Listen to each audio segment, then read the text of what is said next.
ሰላም ከመይ ጸንሑ ክብራን ተኻተልትና ነዚ ሰዓት ዝበጽሕና ሓደሽትን እዋናውን ዜናታት ንኸም ንምክታልኩም ብኽብሪ በመዕዳም በፈለማ ቀንዲ ርእሰ ዜናታት ናባኹም ክነብል ህዝቢ ትግራይ ነቲ ኣብ ልዕሊኡ ዝተኣወጀ ጀኖሳይድ ብጽንዓት ኣብ ምምካት ይርከብ ክብል ሕወሓት ትማለ ማስዩ ዘውፅኦ ሰበር ዜና ስዒቡ ኣብ ግንባር ራያ ብዝተፈላለዩ ዕርድታት ተዋፊሩ ዝነበረ ሰራዊት ምክልኻል ብልጽግና ሎሚ ነሓሰ ተበቲኑ ተባሂሎም በፈለማ ክንደስሶ ዝመረጽናዮ ሰበር ዜና ናዮም አምባሳደር ባጫ ደበሌ ኣብ ልዕሊ ኢትዮጵያ አንጸላሊ ዘሎ ስጋዓት ብሄራዊ ድሕነት ዘጉልህ ትንታነ ሂቦም ተጠቃምነት ሓድመኛ ሃሰድራሽ ዋዓትን ንምርጋጥ ድማ ዝምልከቶም አካላት ጠመተ ሂቡ ይሰርሕ ምህላው ቤት ምኽሪ ወረዳ ስባሓ ሳዕስዕ ገሊጹሎ ናይ ዝብሉን ካልኦትን ሓበሬታታት ኣለውና ንምክታልኩም ብኽብሪ ንዕድም ሕዚ ናብ ዝርዝራቶም ክንሰግር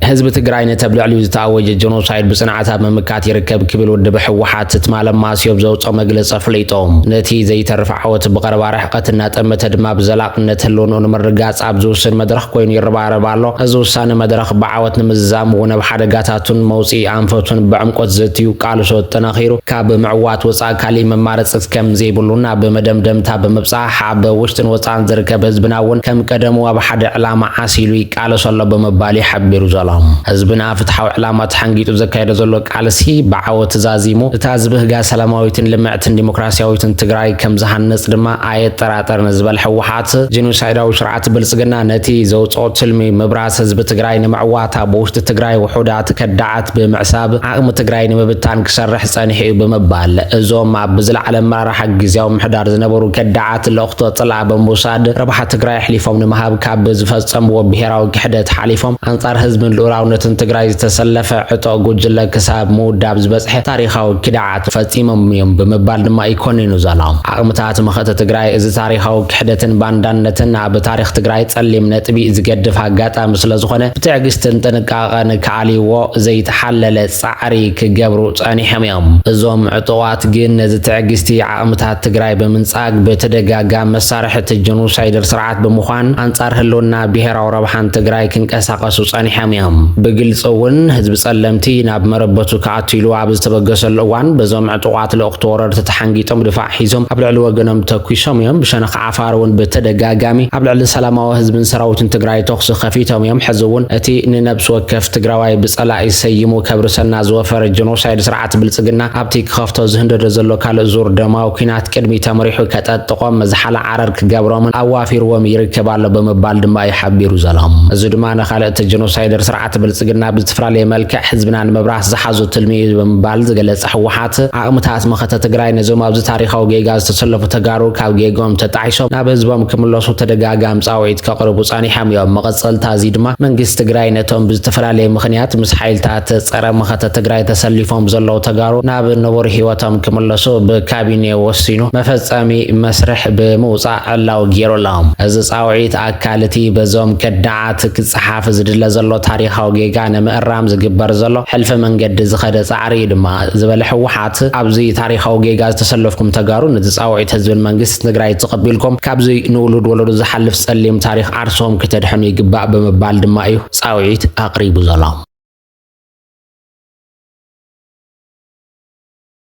ኣብ ግንባር ራያ ኣብ ዝተፈላለዩ ዕርድታት ተዋፊሩ ዝነበረ ሰራዊት ምክልኻል ብልጽግና ሎሚ ነሓሰ 5 ተበቲኑ ተባሂሎም ኣብ መንጎቶም ሰራዊት ብዝተፈጠረ ጎንፂ 3 ወታደራት ከም ዝተቐትሉን ወታደራዊ ምንጭታት ማዕኸናት ዜና ኢንተርኔት ሓቢሮም ኣለዉ ተወለድቲ ተምሓራ ኣባላት ሰራዊት ኢትዮጵያ ውግእ ምስ ተጀመረ ተበታቲኖም ናብ ፋኖ ክንጽምበር ኢና ብምባል ኣብ ቅድሚት ተሰሪዖም ክትኮሱ ድሕሪ ምእዛዞም እቲ ጎንፂ ተወሊዑ ዘሎም ኣብዚ ውሽጣዊ ጎንፂ ብፍላይ ኣብ ከባቢ ሆርማት ካምፕ 3 ወታደራት ብቕጽበት ህይወቶም ክስኡን እንከለዉ ብዙሓት ካልኦት ድማ ቆሲሎም ኣብ ማእከል ሞት ከም ዘለዉ ዝግለጽ ዘሎም ድሕሪ ጎንፂ ብዙሓት ወታደራት ተቐቲሎም ሙሉእ ናውቶም ድማ ዓንዩ ነዚ ስዒቡ ኣዛዚ እዚ ሰሜናዊ ምብራቕ ኣሰፋ ቸኮልን ካልኦት ላዕለዎት ወታደራውያን ኣዘዝቲ እቲ እዝን እውን ሎሚ ነሓሰ 5 ናብ ከተማ ቆቦ ብምእታው ነቲ ዝተበታተነ ሰራዊት ዳግማይ ንምጥርናፍ እኳ እንተፈተኑ ካብ ዓቕሞም ንላዕሊ ምዃኑ እዮም ፍልፍላት ዝሕብሩ ዘለዎም እዚ ኣብ ዝግለጸሉ ዘሎ እዋን ኣምባሳደር ጀነራል ባጫ ደበሌ ኣብ ልዕሊ ኢትዮጵያ ኣንጸላሊ ዘሎ ስጋት ሃገራዊ ድሕነት ዘጉልህ ትንታነውን ሂቡሎም መንግስቲ ኤርትራን ሕወሓትን ዝፈጠርዎ ሓደገኛ ምሕዝነት ብትር ዝነቐፈ ባጫ ደበሌ እቲ ትንታነ ኢትዮጵያ ካብ ስምምዕ ሰላም ፕሪቶሪያ ንድሓር ዘለዎ 2 ዓመታት ጸንሐ ስትራቴጂካዊ ትዕግስቲ ውዳእ ምህላው ዝጠንቀቐ ኮይኑ ማሕበረሰብ ዓለም ነቲ ጉዳይ ህጹጽ ቆላሕታ ገብረሉ ተላብዩ ዘላም በመሰረት ሓበሬታ ጀነራል ባጫ ደበሌ በ3 ነሓስ 2026 ላዕለዎት ወተሃደራን ኣዘዝቲ መንግስቲ ኤርትራ ደቡብ ኢትዮጵያ ሰጊሮም ናብ ከተማ ዛላንበሳ በምእታው ባንዴራ ኤርትራ ብግልጽ ሰቂሎም እዮም ኢሎም እዚ ፍጻመ እዚ ኣብ ማሕበራዊ መራኸቢታት ብሰፊሑ ዝተዘርግሐ ኮይኑ ልዕላውነትን ግዛእታዊ ሓድነት ኢትዮጵያን ብግልጽ ዝጥሕስ ምዃኑ ይገሊጹ ነይሮም ካብዚ ሓሊፉ ድሕሪ 3 መዓልቲ ድማ ማለት እውን 6 ነሓስ 2026 ታንክታትን ከበድቲ ተጽዋርን ሓዊሱ ሰራዊት ኤርትራ ናብ ሰሜን ኢትዮጵያ ብፍላይ ድማ ናብ ትግራይ ከም ዝኣተወ ትጽሑፍ ቃሊዕ ዘሎም እዚ ተግባራት እዚ ኣካል ናይቲ በመንግስቲ ኤርትራን ሕወሓትን ጽምዶ ዝበሃል ኣኽራር ውድብ ዝቆመ ጥምረት ይብል ነይሩ በዚ ውድብ ሕወሓት ኣብ ልዕሊ ፌደራላዊ መንግስቲ ወተሃደራዊ መጥቃዕቲ ንምክያድ ምድላዋት ከም ዝዛዘመ ብግልጽ ኣፍሊጡ ደገፍ ሓይልታት ወጻኢ ድማ ከም ዋሕዝ ፖለቲካዊ ህልውና ይቆጽረሎ በመባል ረድዮም በተወሳኺ ድማ ትውድብ ምልካውን ወተሃደራውን ናይ ምግዳድ ሜላታት ብሰፊሑ ብምጥቃም ከምኡውን ኣብ ኩናት ሱዳን ተጋሩ ከም ዝተቆጸሩ ናብ ቀተልቲ ብምሻጥ ድሕነትን መሰለን ህዝቢ ብከቢድ ኣብ ሓደጋ ከም ዘእተወዩ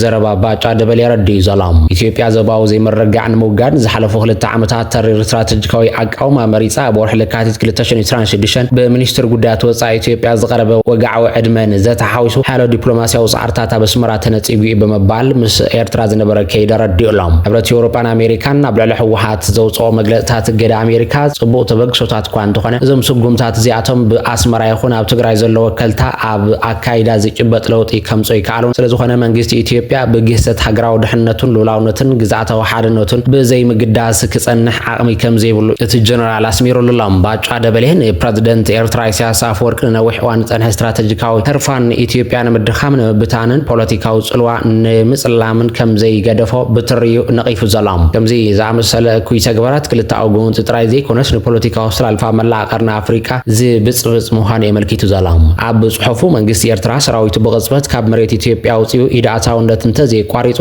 ኢትዮጵያ ሉዓላውነታ ንምርጋጽ ሕጋዊ መሰር ርእሰ ምክልኻል ክትጥቀም ከም እትግደድ የጠንቀቕ ዘሎም እዚ ስጉምቲ እዚ ኣብ ኤርትራ ናይ ምፍራስ መንግስቲ ዋላ እውን ጅምላዊ ምምዝባል ከስዕብ ከም ዝኽእል ብምጥንቃቕ ነቲ ኣብ ቀይሕ ባሕርን ዞባናን ዘሎ ሓፈሻዊ ዘይምርጋዕ ተሓተትነትን ሉዓላውነት ዝጥሕሱ ኣካላት ምዃኖም እዩ ኣስሚሩሉ ዘሎም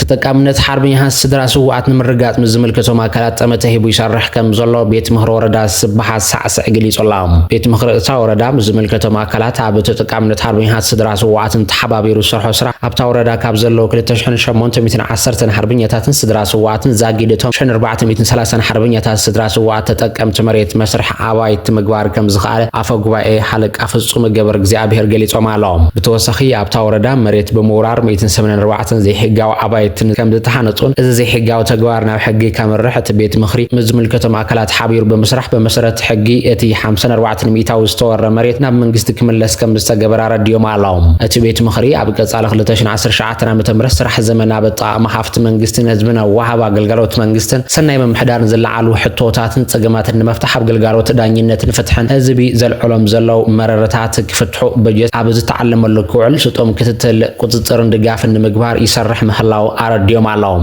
ብዘይካዚ ኣፈ ጉባኤ እታ ወረዳ ሓለቃ ፍጹም ገብረ እግዚኣብሔር እታ ወረዳ 13 ጣብያታት ዘለዋ እንትኸውን እቶም 6 ጣብያታት ምስ ክልል ዓፋር ከባብታት ዝዋሰና ከም ዝኾና ብኣቦ ገረባት ኣቢሉ ሰናይ ምሕዝነት ህዝብታት ዓፋርን ትግራይን ኣብ መበራኸቲ ቤት ምኽሪ ልዑል ስራሕ እናወገነ መምጽኡ ሕዚ እውን ኣጠናኺሮም ከም ዝቕጽልሉ ቃላት እዮም ኣሎም ክቡራትን ክቡራን ተኸታተልትና ሓበሬታታት ሰዓት በዚ ከንቢትና ንሰናይ ምክትታልኩም ግን ኣመስጊና